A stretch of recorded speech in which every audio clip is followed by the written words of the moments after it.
Hello বন্ধুরা, কেমন আছো তোমরা সবাই? আশা করি ভালো আছো। তো আমি ভালো আছি। দেখো আজকে ব্লগটা শুরু করছি রান্নাঘর থেকেই।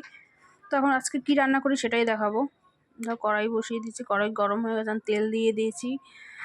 ফোড়নে দেবো আজকে সর্ষে, যেহেতু একটা নিরামিষ, সব রকমের সবজি দিয়ে একটা নিরামিষ তরকারি করব। সর্ষে দিয়ে দিয়েছি, এখন দেবো কটা শুকনো লঙ্কা। তো লঙ্কা আর সর্ষেটা একটু পোড়া পোড়া হলে পরে সবজিটা আমি দিয়ে দেবো। তো এই নিরামিষ তরকারিটা খেতে কিন্তু খুবই ভালো লাগে, তোমরা অবশ্য বাড়িতে বানিয়ে খেও। আর পাশে দেখো প্রেসারে সিটি বসিয়েছি কি জানো, আম। যেহেতু এখন আম পুরো পেকে গেছে, আম এখন আর সিদ্ধ হতে চায় না, তার জন্য আমি প্রেসারে এখন সিটি বসিয়েছি আম, যে আমের চাটনি করব সেই জন্য। তো এখন সবজিটা দিয়ে নুন হলুদ দিয়ে একটু কষিয়ে তারপরে জল ঢেলে দেবো।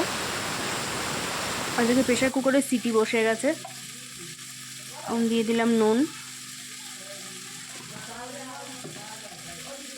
নুনটা দিয়ে একটু নাড়াচাড়া দিয়ে নেবো। আর দিয়ে দেবো পরিমাণ মতো হলুদ। তো আমার তো খুবই ভালো লাগে নিরামিষ তরকারিটা খেতে।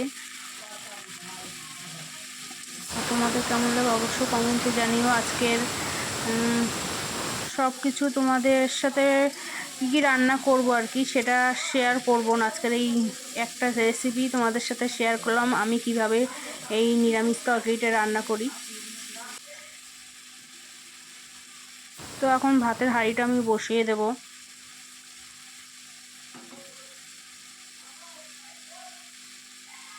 তো সবজি তো প্রায় কষানো হয়েই গেছে। এখানে সবজিতে অনেক কিছু দিয়েছিলাম, যেহেতু ভাতের হাঁড়ির উপরে জল দিয়েছিলাম, ওই জলটা গরম হয়ে গেছে। সেই জলটাই আমি কিন্তু সবসময় তরকারিতে দিই, কারণ ওই জলটা গরম হয়ে যায় এবং তরকারিটাও তাড়াতাড়ি ফুটে ওঠে। এবার তরকারিটা একটু ঢেকে দেব। তার আগে লঙ্কা দিয়ে দেবো, যেহেতু আমার শাশুড়ির পেটের সমস্যা আছে, ওনার একটু ঝাল কম খাওয়াটা দরকার এবং হালকা জাতীয় খাবার ওনাকে ডাক্তার খেতে বলেছে। সেই জন্য আমি সবসময় প্রায় সময় দেখবে আমি হালকা ধরনের কিছু ভিডিও তোমাদের সাথে শেয়ার করি, হালকাভাবে কি কি রান্না করি মশলা ছাড়া। তো এদিকে ইলিশ মাছ ভাপা করব, তার জন্য সর্ষে আর লঙ্কাটা আমি মিক্সিতে করে নেব।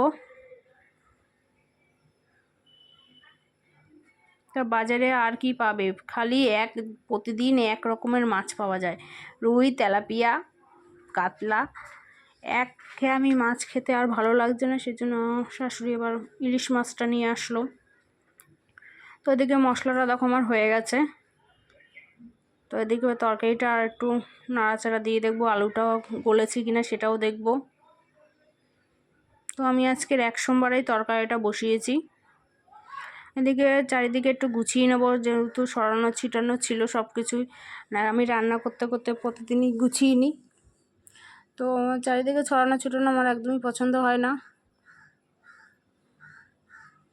রান্না করতে করতে আমি বেশিরভাগ কাজ গুছিয়ে নিই, যেহেতু ওই টাইমের ভিতরে সমস্ত কিছু আমার গুছানো হয়ে যায়। এদিকে বেগুন দিয়ে করব আজকে মাছটা।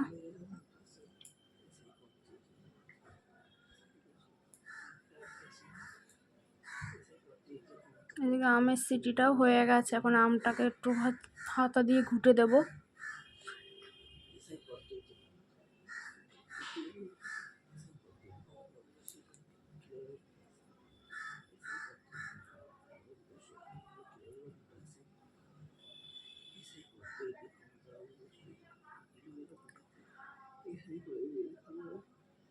তো বাইরে ছিল বিস্কুটের কৌটোটা, সেটাও জায়গা মতো ঢুকিয়ে নিলাম। আর এই দেখো আমার হাতে দেখতে পেলে লাল একটা কৌটো, ওইটা হচ্ছে মাছের খাবার। তো দেখো আমি খাবার দিতে যাবো, সব মাছগুলো এক জায়গায় চলে আসবে, কি সুন্দর। ওদের কিন্তু বেশি পরিমাণে খাবারটা দেওয়া যায় না, দিনে দুবারই খাবার দিই আমি। তো আমার মাছগুলো কেমন হয়েছে অবশ্য কমেন্টে জানিও। আর এর সাথে না আরও ছোট ছোট মাছ ছিল, সেই মাছগুলো মরে গেছে। কেন মরে গেছে সেটা বলতে পারবো না। আর এদিকে তো আমি আস্তে আস্তে করে ঘর দুয়ার সব চারিদিকে গুছিয়ে নিয়েছিলাম, যেহেতু আমার ছেলে আজকে বাড়ি ছিল না, তো এর জন্য বিছানাটাও ঠিকঠাক ছিল। আর বাবাও বাড়ি থাকলে সারাক্ষণ বিছানায় থাকে। এদিকে তো তরকারিটাও হয়ে গেছে। ভালো লাগলে ভিডিওটা লাইক কমেন্ট শেয়ার করে দিও।